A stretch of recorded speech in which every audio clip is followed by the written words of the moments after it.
Hey YouTube, this is a fix from 1997 to 2001 Ford Explorers. This is a V8 model, and I don't believe it makes a difference whether it's the V8 or V6. But anyways, I was having a def issue problem where my def light would just flash and the engine would just stall out. Didn't really matter where you were.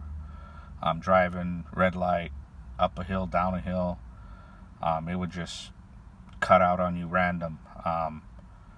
So kind of got tired of the problem, not knowing what it was, and went online and researched some forums and stuff, and people were saying it could be a relay fuse or a blown fuse. So I've gone through all the fuses on this, and everything was in good shape. Nothing was blown out that I saw, and so I had moved on to the actual DEF system in the vehicle after that point, and I did some more research, and people were saying that over here, where your key goes behind this cover here, is a transducer or a transponder, and inside the key there's a chip that communicates with that. So a lot of people claim that the transponder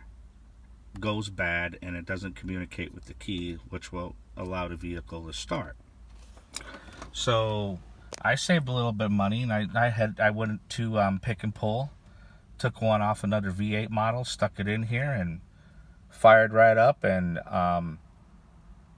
10 minutes later it died out and did the same thing again. So I wasn't sure whether it was the key losing programming or the transponder or something else. So I just basically tackled the whole entire DEF system in this thing, and it's pretty simple.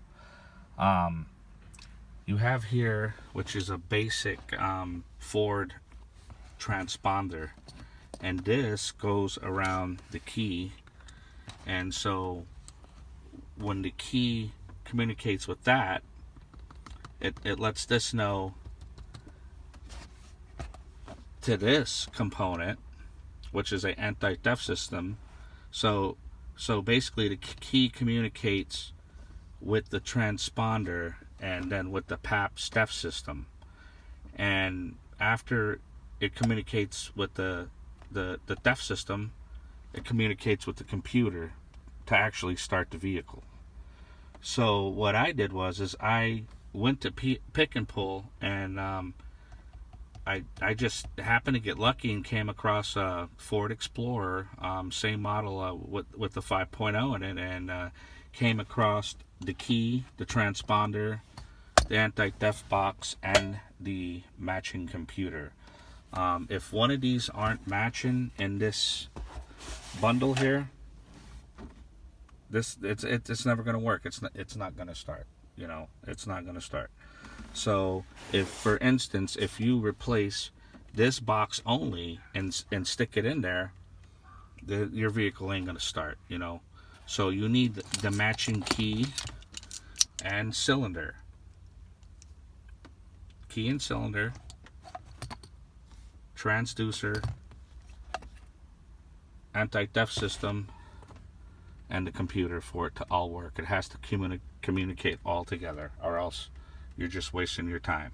That's why I made this video, to save people time. And if anybody's thinking that they can bypass the PAPS on Ford, it's nearly impossible. I mean, I've gone on forums, like I said, and searched around, and there's just no real bypass. This is the fix for it. And I hope that this helps somebody out there get their vehicle going, because it could be pretty scary while you're towing a boat and your vehicle just cuts off on you going down a hill. It's happened to me once already. So I hope this helps somebody out. Another thing is my wife had called to the Ford dealer to see how much they would charge to get something like this done, and they quoted her anywhere from $500 to $700 to do what I did for $160 at Pick and Pull.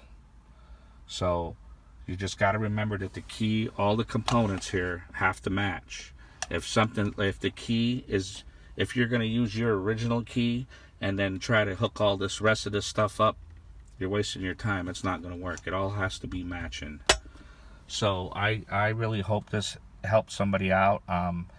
I've gone about 50 miles already and no engine stall, nothing. It's working beautiful. And you know that because every 3 seconds you get a theft light flash. So I hope this really helps somebody out there. There is no bypass for this, so don't even waste your time, because I've searched for hours and hours and there is no true bypass. It's pretty impossible, I guess, the way they built the system. Okay, thanks YouTube.